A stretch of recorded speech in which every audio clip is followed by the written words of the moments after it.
Hey everybody, what's up? Killjoy Jake here, and instead of having friends, I have horror movies. Oh my god, we have maybe the biggest Scream 5 update of all time up until this point. I have so much to talk about between the poster that came out yesterday, all the set photos, and the 25th anniversary that was kind of disappointing to some. We're gonna get into all that in just a second here, but first I'm gonna need y'all to like this video and subscribe for more Scream and horror content. Because it seems like half the content I put on this page now is Scream updates, because there's so much going on with this freaking new film. I will of course continue to do updates on everything else as well though, don't worry. Also please consider supporting me on Patreon. If you want to see more videos here and you want me to make this my full-time job, I'm gonna need some support on Patreon. So make sure to check that out, the link will be in the description below. Alrighty, now let's get into it. What's your favorite scary movie?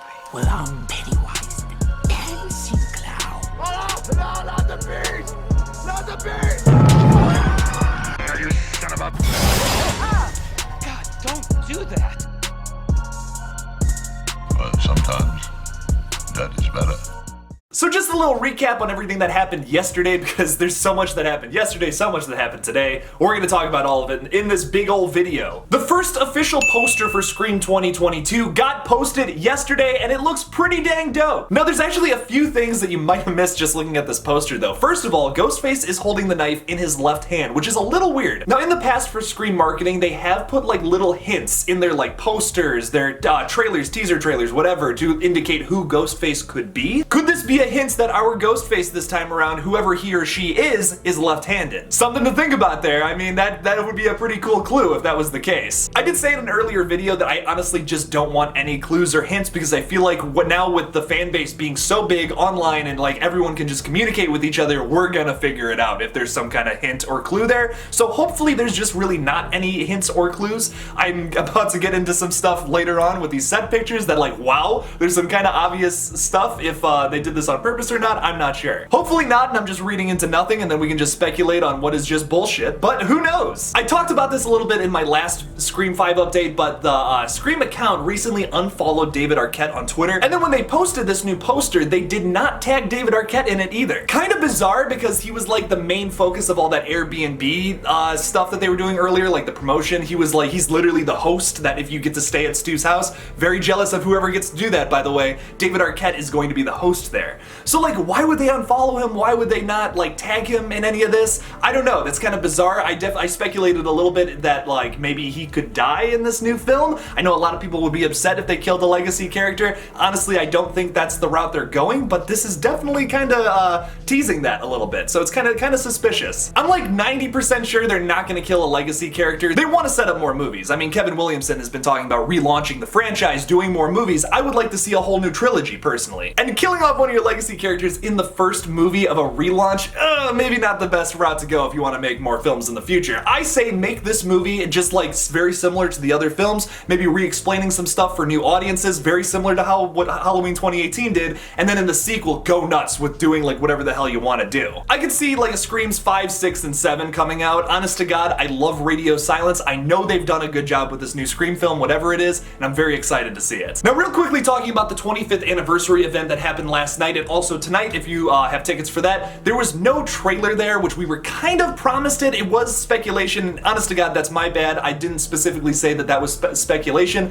They just made it seem like for sure that was happening. If you remember in a past update, I talked about this independent UK theater that was saying like, oh yeah, we have the Scream trailer and it's ready to go for the anniversary, but that was all BS, I guess. But there's a good lesson there not to trust third-party sources like that. Just always focus on like the actual news that's reported and leave everything else into speculation. I was a little disappointed we didn't get the trailer. I mean, I drove an hour and a half to go see the Scream anniversary because it wasn't showing anywhere near me. But it was really cool to see the original Scream on the big screen. I think I've told you guys before, I've never seen a Scream in the theaters before, and this was like actually really dope to see this in a crowded theater with a bunch of people like watching Scream from 1996. Nobody was dressed as Ghostface though, which I was a little disappointed. I actually almost wore my costume, but my thinking there was I have to drive an hour and a half to this theater, and what if I get pulled over in a Ghostface costume? That's gonna look a little suspicious, so I didn't end up doing it. But it was fun, it was a good time. Now finally, getting into probably the biggest thing in this whole video though, all the new set photos that literally just came out. I was literally going to make this video about the poster and the 25th anniversary. I was all excited, and bam! We just get all these pictures from EW. Holy shit, we get all of our first pictures from the new Scream. It's like everything all at once. My heart is going to explode, I think. My little Scream fan heart is just gonna burst out of my goddamn goddamn chest. Now there are a lot of photos that just came out and I can't really just like sit and talk about every single one or this video is going to be an hour long. So I'm gonna blow past some of them. If I have some really good speculation on one of them at the moment though, I'm gonna take it like a little breather and be like, hey, there's something's going on here. So let's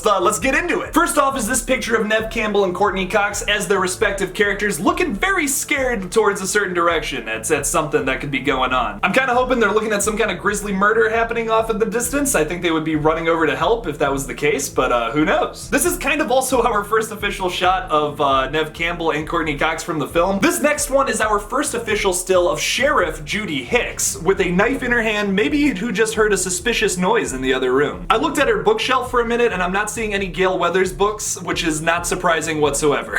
Another shot of Dewey, played by David Arquette, looking just wonderful as always. Guy still does not know what to do with his face and I love it. A real creepy shot of Ghostface in what appears to be a school setting. Now if you remember, I reported back a while ago and I even went to the filming location of the building that's going to be playing the high school in this film, so I'm assuming we're gonna have some kind of chase scene going on at the school this time around. Probably paying homage to the original Scream where the principal dies. That would be kind of cool to see a scene very similar to that. Also, Ghostface is looking scary as fuck in this scene. In this next picture, we have Melissa Barrera here standing in Stu's house.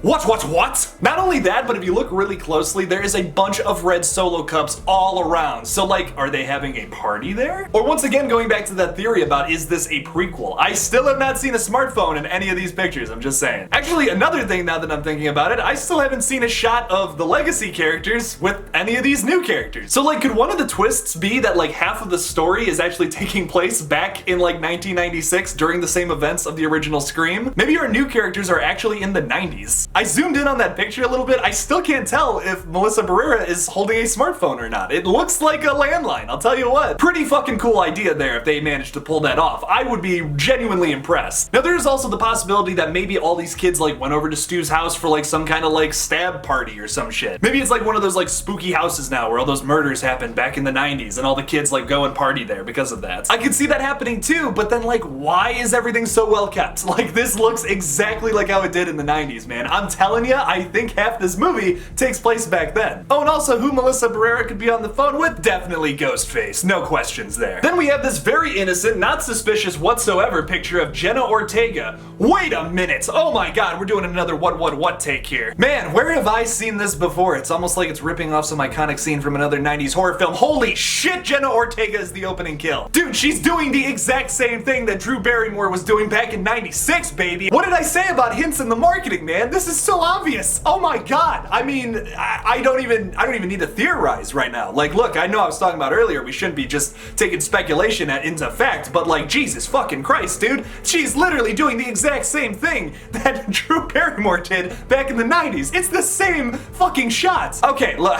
I'm gonna calm down a little bit. This is all just speculation, but wow, I'm like 99% sure now that Jenna Ortega is definitely the opening kill. Also, what's that dark figure in the background with a little like white spot on its face? Is that a blurred out ghost face?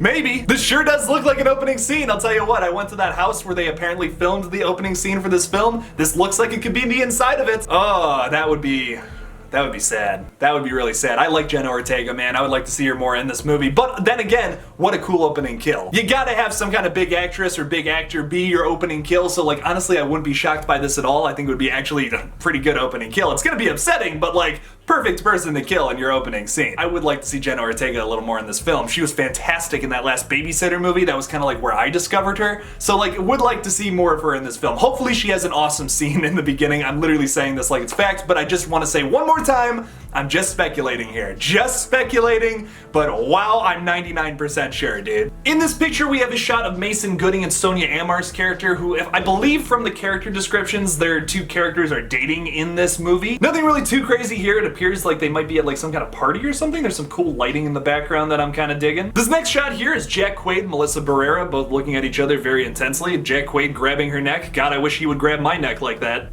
What? He's a cute guy. Here's a shot of Jasmine Savoy Brown, also looking kind of scared at something she's looking at, possibly another murder from Ghostface. Here's an incredibly suspicious picture of Kyle Gallner, looking like every 80s villain in every 80s film.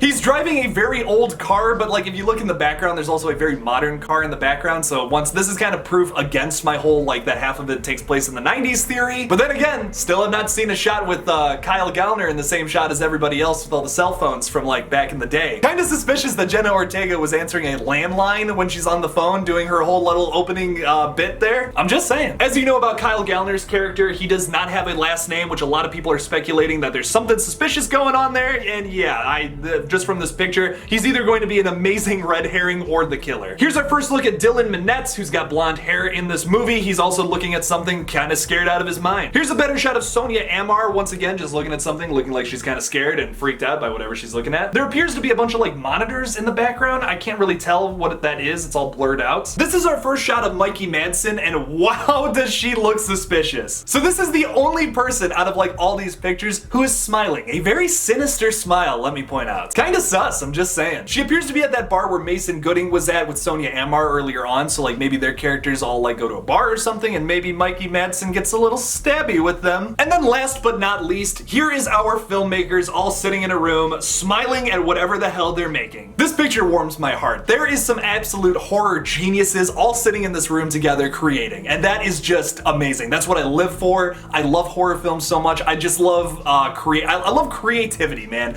And everyone in that room is just full of that. It's so cool. I fucking love it. I cannot wait to see what Kevin Williamson is pointing at, smiling at, and being like, hell yeah, this is so cool. Well, this video has definitely gone on long enough, so what did you guys think about all my crazy speculation? Do you think I'm a nut job, or do you think there's something to all of this? Thank you all so much for watching my new Scream 5 update. Don't forget to like this video and subscribe for more horror content. Follow me on Twitter, Instagram, and TikTok. Just look up Killjoy Jake and I'll come up. Please consider supporting me on Patreon as well. The link for that will be in the description below, and as always, don't forget to kill it out there, y'all.